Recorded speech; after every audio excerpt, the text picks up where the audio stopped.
Rishabh শেট্টির Kantara chapter 1 যে সিনেমার রূপকথার মতো ছুটছে বক্স অফিসে, মাত্র 11 দিনেই আয় 400 কোটির বেশি। এমনকি ছাড়িয়ে গেছে বাহুবলী আর সালারকেও। মুক্তির প্রথম সপ্তাহেই ছবিটি কামিয়ে নিয়েছিল 337.4 কোটি রুপি।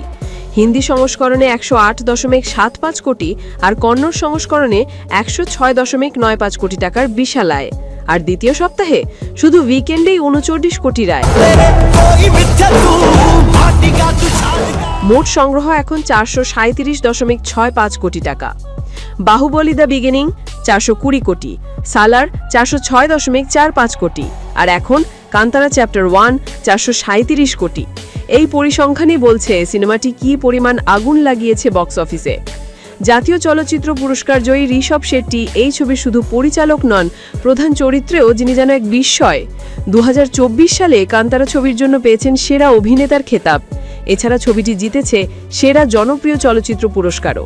সমালোচক সাইবাল চ্যাটার্জি লিখেছেন, কান্তারা আ লেজেন্ড চ্যাপ্টার 1 ইতিহাস, পুরাণ, সিনেমাটিক কৌশল আর অভিনয়ের এক বিস্ময়কর মিশ্রণ।